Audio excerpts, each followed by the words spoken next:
नमस्कार, मैं डॉक्टर राकेश पाठक। दोस्तों, अगर आपसे ये पूछा जाए कि देश की राजनीति में परिवारवाद का सबसे मुखर विरोधी कौन है, तो आपका सीधा उत्तर होगा प्रधानमंत्री नरेंद्र मोदी।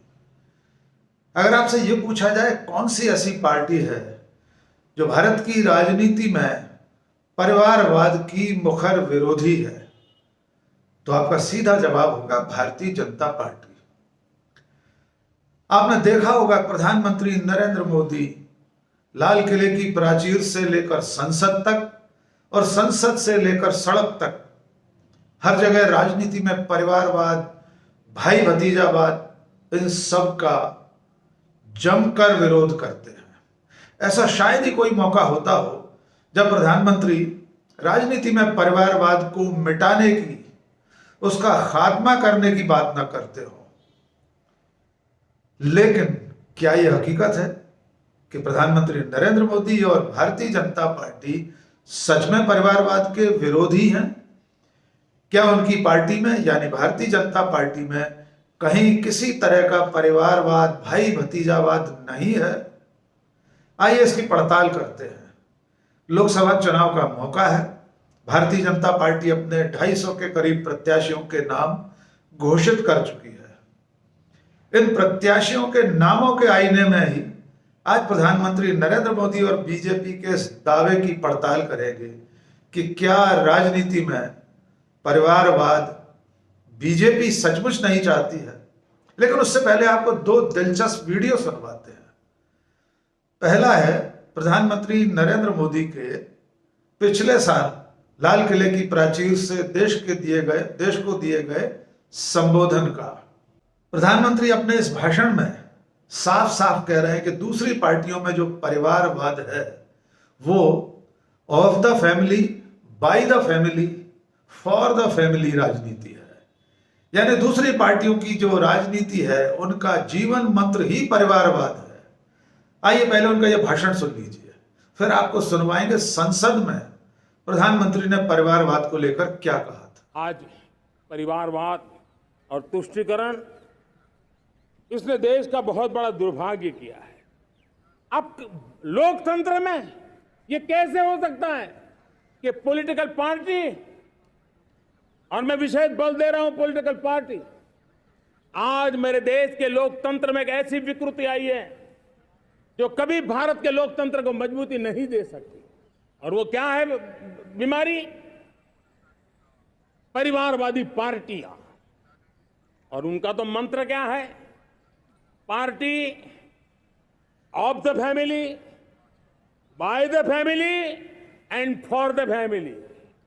इनका तो जीवन मंत्र यही है कि उनकी पॉलिटिकल पार्टी, उनका राजनीतिक दल परिवार का, परिवार के द्वारा और परिवार के लिए परिवारवाद और भाई भतीजावाद प्रतिभाओं के दुश्मन होते हैं, योग्यता को नकारते हैं, सामर्थ्य को स्वीकार नहीं करते हैं। और इसलिए परिवारवाद इस देश के लोकतंत्र की मजबूती के लिए उसकी मुक्ति जरूरी है। तो आपने सुना कि प्रधानमंत्री कह रहे हैं कि दूसरी पार्टियों की राजनीति का मंत्र, जीवन मंत्र ही परिवारवाद है। वे साफ कह रहे हैं परिवार का, परिवार द्वारा, परिवार के लिए। लेकिन आइए अब आपको संसद में उनका भाषण सुनवाते हैं। आपको याद होगा अभी 5 फरवरी को प्रधानमंत्री ने राष्ट्रपति के अभिभाषण पर जब चर्चा का उत्तर दिया, धन्यवाद ज्ञापित किया, तब उन्होंने क्या कहा था, आइए एक बार फिर सुन लीजिए। वहां भी वे यही दावा कर रहे हैं कि परिवारवाद ने देश की राजनीति को बहुत नुकसान पहुंचाया है। ये भाषण भी सुन लीजिए। देश ने जितना परिवारवाद का खामियाजा उठाया है और उसका खामियाजा खुद कांग्रेस ने भी उठाया है।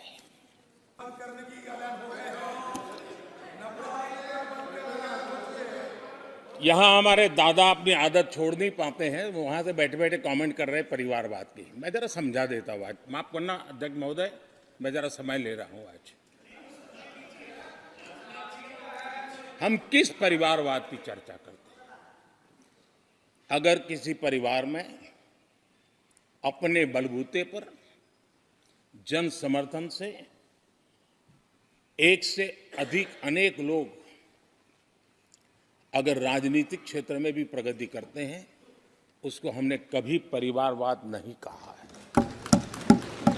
हम परिवारवाद की चर्चा वो करते हैं जो पार्टी परिवार चलाता है, जो पार्टी परिवार के लोगों को प्राथमिकता देती है, जो पार्टी के सारे निर्णय परिवार के लोग ही करते हैं, वो परिवारवाद है।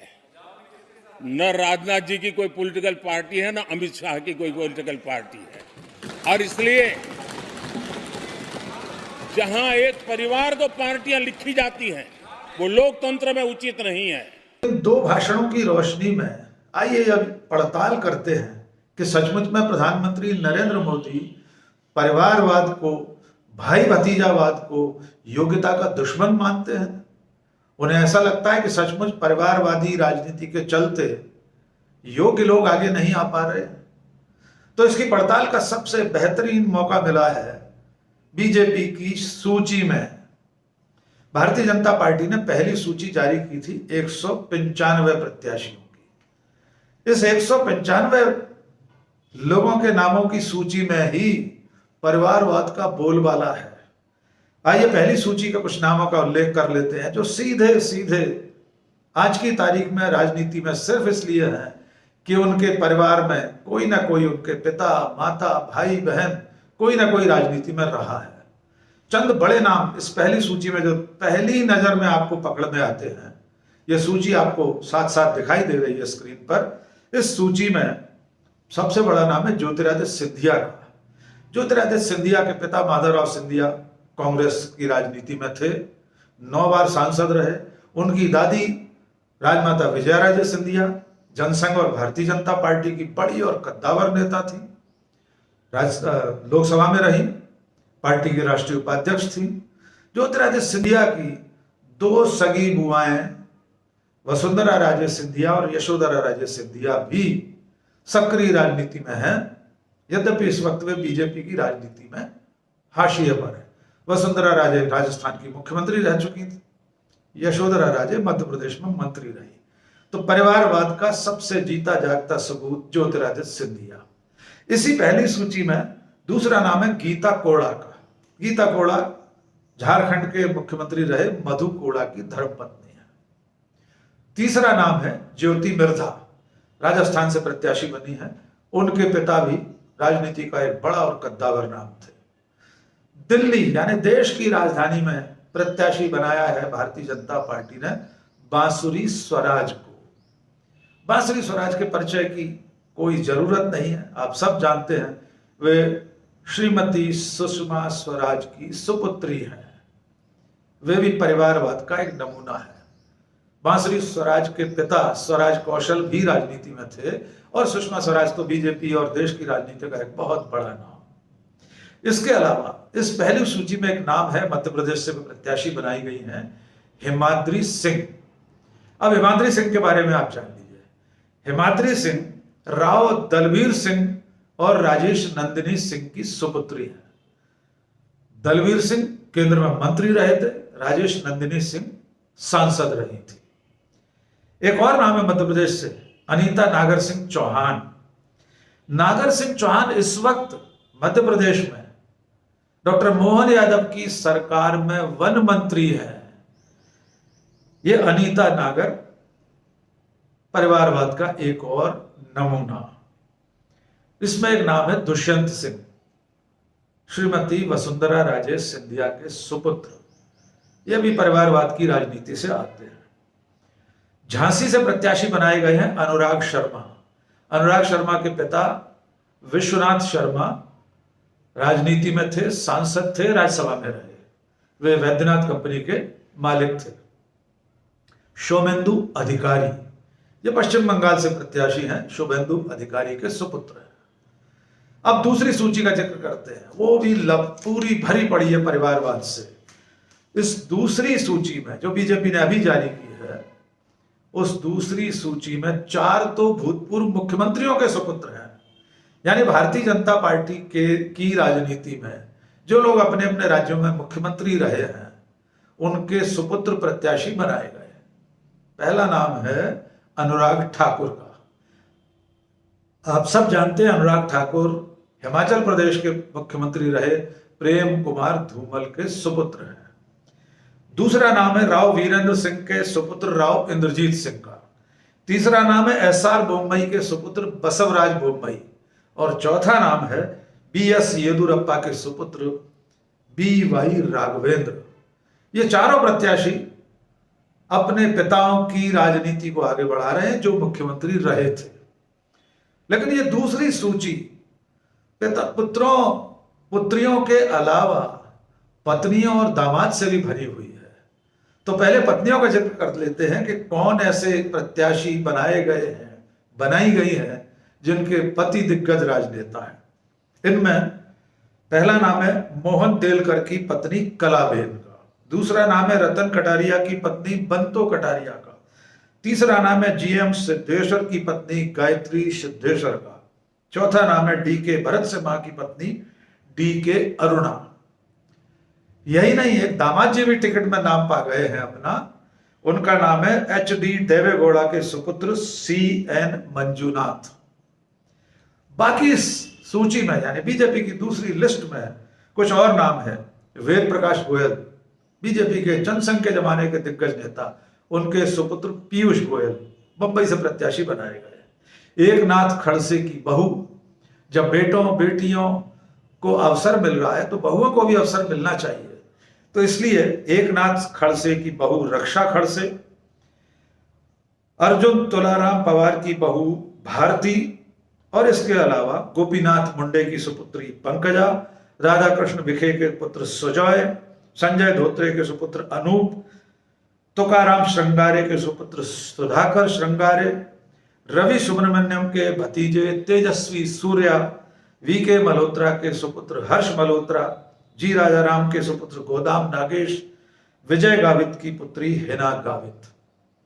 ये इतनी लंबी सूची है कि भारतीय जनता पार्टी की दोनों सूचियों में बेटे बेटियां, बहुएं, पत्नी, भतीजे भतीजियों सबकी भरमार है। लेकिन माननीय नरेंद्र मोदी जी का दावा यह है कि वे राजनीति से परिवारवाद और भाई भतीजावाद को मिटाने के लिए आए हैं। दिलचस्प ये भी है कि खुद मोदी जी की सरकार में उनके अपने मंत्रिमंडल में कई सारे सुपुत्र और सुपुत्रियां हैं। निर्मला सीतारामन भी राजनीतिक परिवार से आती हैं जो कि वित्त मंत्री हैं। ज्योतिरादित्य सिंधिया उनकी सरकार में मंत्री है जिनके बारे में हम पहले बता चुके। और कई ऐसे नाम हैं जो अपनी पारिवारिक पृष्ठभूमि के चलते, अनुराग ठाकुर वे भी अपने पारिवारिक पृष्ठभूमि से आते हैं और खुद मोदी की सरकार में मंत्री हैं। इस वक्त भी संसद में जो बीजेपी के 303 सांसद हैं उनमें भी बहुत बड़ी संख्या परिवारों की राजनीति से आए लोगों की है। लेकिन मोदी जी का दावा है कि परिवारवाद की राजनीति योग्यता की दुश्मन है। लेकिन जब संसद में वे परिवारवाद पर आरोप लगा रहे थे, जो पार्टियां परिवारवादी राजनीति से चल रही हैं, जिन पार्टियों के मुखिया सर्वे सर्वा पारिवारिक पृष्ठभूमि से आते हैं, जब उनका उल्लेख कर रहे थे तो सदन में गौरव गोगोई ने उन्हें टोक दिया और पूछ लिया जय शाह के बारे में, और भी कुछ नाम उन्होंने लिए। तब मोदी जी ने किंतु परंतु के साथ जो कहा, आइए एक बार। उनका तर्क यह है कि उन पार्टियों में जो पार्टियां परिवार के लोग चला रहे हैं उनमें और बीजेपी में जिस तरह से लोग परिवार से आए उसमें बहुत अंतर है। उनका कहना है एक परिवार से 10 लोग भी राजनीति में आ सकते हैं, इसमें कोई दिक्कत नहीं है। लेकिन अगर परिवार का मुखिया एक परिवार का है तो ये परिवारवादी राजनीति कहलाती है। इसके बाद नरेंद्र मोदी जी ने क्या सफाई दी उसे सुन लेते हैं। उन्होंने कहा कि ना तो अमित शाह की कोई पार्टी है ना मेरी कोई पार्टी है। आइए सुन लीजिए। लोकतंत्र में एक परिवार के 10 लोग राजनीति में आए, कुछ बुरा नहीं है। हम तो चाहते हैं नौजवान लोग आए।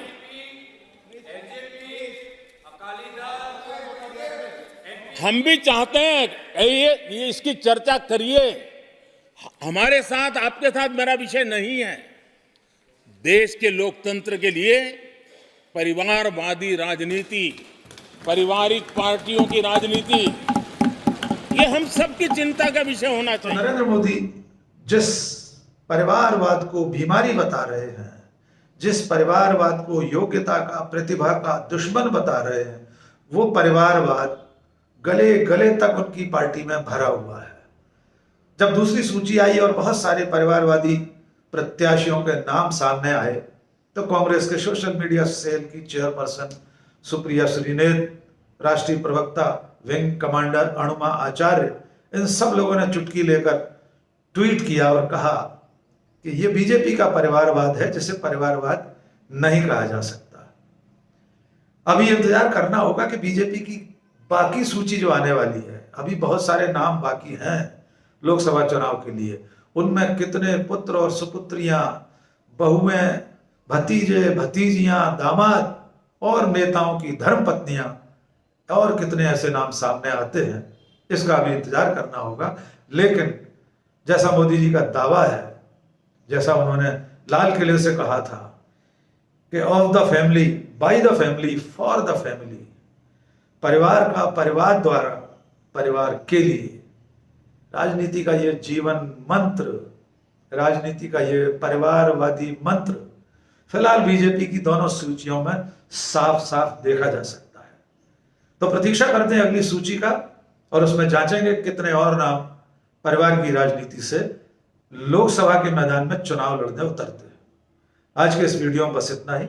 बहुत बहुत शुक्रिया। जय हिंद।